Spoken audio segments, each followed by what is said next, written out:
Hey guys!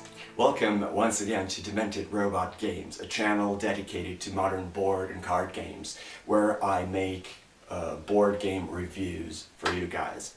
Today, as always, we're going to take a look at a game. The game that I have planned for you is Odin's Ravens. This small guy here. This is a card game, I would say a filler game, really. Not the kind of game that you will want to play over and over and over again. So this is a small filler game, but a potentially interesting one. This is a racing game released by Osprey Games, designed by Mr. Thorsten Gimler. This is a two-player game exclusively, so you will only play against one other player. It takes place in the world of Vikings, where Odin, the supreme god of the Vikings, is taking a look at Midgard, the land of men, and he's trying to see what's happening there. So every night he sends two of his ravens to fly across the entire land to see from above what's happening and then return and report back to him. But these two ravens have been doing this for centuries and millennia, so they are kind of bored. So they decided to make everything more interesting by making it a race. Okay, so these two ravens are every night they are racing against each other. Who's going to fly across the land first and report back to Odin before the other raven? And that's exactly what you and the other player are going to do. You are going to play the part of these ravens who are racing against each other to complete this track, this circuit, so to speak, first. So in the middle of the table you're going to have a set of cards which are going to represent the world that you have to fly across. That track will consist of different types of terrain. You will be trying to fly across this terrain, manipulate the track in such a way that you reach the finish line before the other player. You will play terrain cards, you will play low-key cards. You have two different kinds of cards to try and play more efficiently than the other player and just finish the race quicker or cross the finish line first. That's the general overview of the game. In the next section, I will show you how the game works.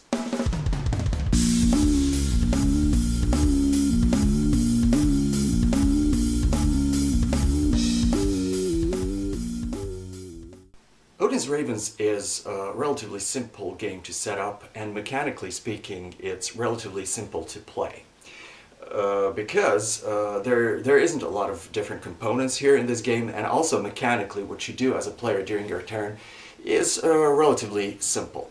The difficulty of the game lies in your choices, in your tactical and strategic possibilities. So the setup should be relatively easy to understand, and also the gameplay from the mechanical standpoint. So let's begin with a setup. Okay, these 16 cards that you see that are placed in a row in the center of the table are basically the circuit that you have to complete as a player. It's a track, let's say, that you have to go through and try to be quicker than your opponent and pass through the finish line first. So there are going to be two ravens, each belonging to one player, of course, because this is a two-player game. So this raven here, the lighter colored raven, these are wooden pieces, very beautiful by the way. This raven here will travel along this side of the track, then it will make a U-turn and then race back to the finish line along this other side of the track and finish here. The other raven is going to do the opposite. It's going to start here along this line and then make a U-turn and finish along this line here in this spot. So these two ravens are going to be going in the opposite directions. They're going to cross each other at one point and just try to race to the finish first. So this is going to be the track. Each card has two sides, as you can see, and each side has a picture on it. Each picture represents one terrain type. So over the course of the game, you will be traveling through different terrain types, which are there's various terrains, like you have mountains, you have desert here, you have a forest here, you have fields, and you have, let's see, fjords. It's these guys here. So you have different types of terrains that you'll be going through as you travel across this track. So you will place 16 cards in a row like this, and you will take care not to repeat any type of terrain to place two pictures of the same exact terrain type right beside each other. If that is the case, you are supposed to rotate the card to prevent this from happening. Over the course of the game, you can manipulate these cards and to cause them to deliberately be one beside the other, but we're going to talk about that later. Okay, so this is the track. All cards are drawn from this stack of cards, and you will place it nearby. If you have to draw new cards, you'll see how that works a little bit later. Then every player is going to receive their cards. Now there are two decks of cards you're going to receive. The first one is a 25 card deck. It's the flight deck, and it looks like this, and then it has, every card in this deck has a picture which corresponds to one of these terrain types that I have just described. And then you will receive another deck of cards which only consists of 8 cards. These are Loki cards, or trickery cards, and they will consist of these guys here. These guys have special abilities. Each card has 2 different abilities, and there's 4 different cards, 2 copies of each. So in total you will have 8 of these guys. You are supposed to shuffle each of these decks separately, but do not mix them together. That's very important. Place them beside each other like this. And then you're just supposed to draw your starting hand of cards, determine the first player, and then you can start playing the game. Now your initial hand of cards will consist of 5 cards, okay? Later, during the course of the game, you can have 7 cards, a maximum of 7 cards in your hand, but at the beginning you're going to draw 5. You can draw these 5 cards in any combination between these 2 decks. You can draw them all from this deck, or you can draw them all from this deck, or you can make a combination between these cards. That all depends on your personal strategy and your personal decision. This way or the other, you're going to draw 5 cards from these 2 decks, and the other player is going to do the same. Then you will determine who goes first, and the game can begin. Now, mechanically speaking, as I said at the beginning, this game is very easy to play. All you have to do is play cards on the table and resolve effects of these cards. There are 2 kinds of cards, so there's essentially 2 kinds of things you can do. So, you can, for example, play one of these cards. These are flight cards. When you play a card, you need to play the terrain type that matches the space that you want to move into. So if I'm the light colored raven here, if I want to begin my journey, I will have to step on the mountain terrain. In order to be able to do that legally, I will have to choose a mountain tile, this guy here, okay? I would have to choose, I don't know if you can see this very well, this card, and then place it on the table. And that way I can move to the mountain space of the track. Then after that, I would have to play, if I want to keep moving forward, I would have to play this card here on the table and then move to the next space. So each time I want to move into the space of a certain type, I will have to play that card. It's as simple as that. Now, there is a possibility of moving more spaces, 2 or more spaces, by playing only one single card. If several spaces of the same kind are placed right alongside each other, then you can move more spaces, 2 or more spaces. During the setup, you're not allowed to place 2 terrains of the same type right beside each other. But over the course of the game, you will be able to use this other smaller deck, these Loki cards, to manipulate how the track looks, to move some cards, or to remove some cards completely, or to change their places, or to even add new cards to the track. All of that is possible. So if you can manipulate the track so that more spaces of the same kind are beside each other, then you can play one single card and move several spaces. There's one card here in this deck that can make a card slide like this. So if I first play that, and then play the mountain card of the table, this card here, then I can move 3 spaces, because these are all mountains. So before I move this card, with this card, I could only move 1 space. But if I play a card that allows me to do this beforehand and then play this card, then I will be able to move 3 spaces, because these are all mountains, you see? So that's how you can make your move more efficient. You can do that. There's one additional thing you can do. If you want to move into the next space, but you don't have the corresponding card in your hand, there's always an option of playing 2 cards of the same kind, like this, for example. Okay, you can play two cards of the same type on the table, a pair of cards essentially. They act as a wild card. So when you do that, you can move one space forward regardless of which space that is. So if I play these two cards like this, I can move my raven forward even if I don't have this card. So that's the additional thing you can do. Okay, that's how you move essentially. You can play any cards, any number of cards like this, as long as you have enough cards in your hand and as long as you can play them legally. There's no limit to how many cards you can play during your turn. Okay, when you play a flight card, you place it beside the main deck. It forms a discard pile. Once everything is used, you can then reshuffle your discard pile and make a new deck out of that. So that's how you move, by playing these flight cards. The other kind of card you can play are these Loki cards.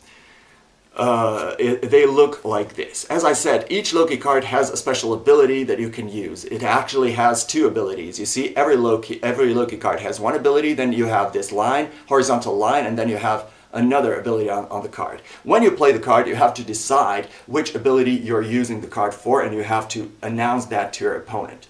Now, in order to play this game effectively, you need to know what these Loki cards do. If you don't know that beforehand, if you're not familiar with these cards, you won't be able to play a good game. So I'm going to explain what every card does, okay? So the first Loki card here is this one, okay? So you can choose to play it for its first ability here or for the second ability. The first ability of this card, this one here, is the ability that will allow you to draw two additional cards and put them into your hand, okay, in any combination between this and this deck, okay. The other ability of the card, this one here, is the ability, let me put it closer, okay, this ability here, lower ability, is the ability that allows you to put one additional card on the track. So you will take one card from this deck here and place it alongside the track like this, in any position that you want. When you do that, you're essentially making the track longer for your opponent. Because when your opponent reaches this space and there's a card here, they won't be able to go like this. They cannot ignore this card. So your opponent would be forced to go like this, and then like this, and then like this, and then like this. So placing a card like this makes the track longer, okay, for your opponent at that moment. So that's what this ability does. The next Loki card allows you to either rotate one card by 180 degrees, as this first ability here. When you use that ability, you take one card and just rotate it like this, okay? Or you can use its other ability, which allows you to remove one card from the track completely, like this. Empty space is just ignored. That's how you play the card, okay? The next Loki card will allow you to either, the first ability will allow you to move your raven one step forward, regardless of which terrain type it is. You don't need to have you don't need to play a card. Or the other ability, the lower ability of the card, will allow you to move your opponent one space backward. Okay? The following Loki card, this one here, will allow you to either switch places of two cards on the track. You can switch any pair of cards between each other without rotating them. Or the other ability, the lower ability here, allows you to slide one card. Like I have shown you at the beginning of the game, you can slide one card either one direction or the other, like this. Okay? Then I have explained this one. This is a copy. This is a copy. I think I've explained all Loki cards for you. Yes, I did. There's two copies of each Loki card in your deck. But when you play a Loki card, there's one special thing that you need to pay attention to, which is that once you play a Loki card and you resolve its ability, it's out of the game permanently. You don't form a discard pile, you just throw it out of the game, okay? You only have 8 of these cards, so you have to be very careful about how you play and when you play your Loki cards, because they are a valuable commodity for you. So that's how you play your turn. You play any number of cards like this once you have no cards left to play, or once you don't want to play any cards, or once you cannot play any other card legally, or you can then just finish your turn. When you finish your turn, you will draw additional 3 cards from your decks, 2 decks in any combination, and then you will check whether you have more than 7. If you do, you will discard down to 7 because that's your maximum hand size. After that, your opponent gets to play. So you will go back and forth between you and your opponent.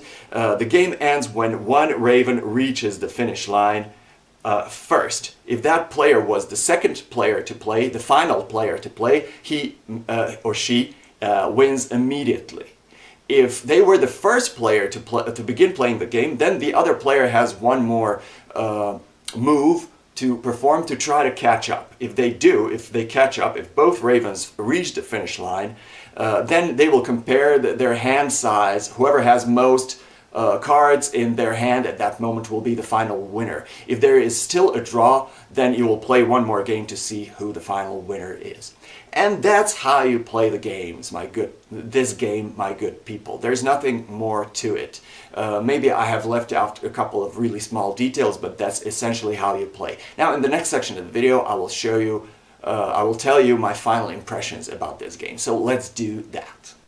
As you could see, Odin's Ravens is a small game, a relatively simple game to set up, simple game to teach and learn. But the difficulty of the game does not lie in how difficult or easy it is mechanically. It lies in the choices that you will get to make over the course of the game. So tactically and strategically, this game is interesting because of the decisions that you will get to make. Mechanically, it's very simple. You will play a card to either fly or to change the situation on the circuit, which is in the middle of the table.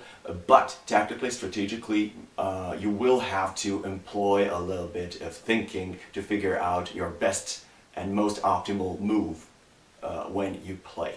Okay? So, simple game which may not be so simple to play, but I'm jumping a little bit ahead of myself. Sorry, I have to drink some tea. I love my tea. So, first things first. How does the game look? Okay, we will start with the visual appearance of the game, with the theme, duration, and we will slowly work our way to the actual playing experience. The game looks beautiful. I really love the illustration on the box. It's cool, it's dramatic, you know, this raven looks really menacing, okay? So it really looks great. I also love the way how the box opens like a book, like this. So you won't remove the lid, you will simply open the game. So obviously everything in this game is designed to get the game as quickly as you possibly can onto the table and start playing as quickly as you can. So the game is very user-friendly that way. The box is beautiful. The components are more than beautiful. I really love how much work and effort the publisher has obviously put into making this game look beautiful. The cards are really beautiful, beautiful illustrations, beautiful artwork. I even love the format of the cards. You see, the cards are very narrow and high, you know, which is probably done for practical reasons because you have to place 16 cards beside each other. If they were wider, it would be much more difficult to fit them on the table. It would take far too much of table space. But the format is still very exciting and very interesting. These narrow cards are really attractive, something different here. Also beautifully illustrated. Also you have these wooden ravens which are super cool. Wooden components are always cool from my personal perspective. So the game looks good and feels good. Also the quality of the cards is decent. I'm not saying this is a super thick card stock, but it's more than decent. The cards feel good in my hands. It feels like a good, high quality game. Okay, now it's a short game, as I said. It will last. It doesn't actually say on the box how long the game will typically last, but I would say it will last between 20 and 25 minutes, something like that. I haven't exactly measured, but this is a short game, quick game, dynamic game. It's going to be it's going to go quick. There's very little downtime in between players, so it's going to be very dynamic. That way you won't feel bored by any means. The theme is not very strong, but then again, in this kind of games, these small card games, the theme is never super deep, right? This is a very simple game mechanically, it's a race. You cannot make this game super thematic, but the theme does work. It is interesting. It could have been anything else, but the whole Viking thing, ravens and Odin and all that, works for me. I love the theme. It's not super strong or super deep or super immersive, but it works, okay? Now, let us speak a little bit about the most important thing, obviously. Is the game good? Is it fun? Yes, it is. This is a fun game to play. It is quick.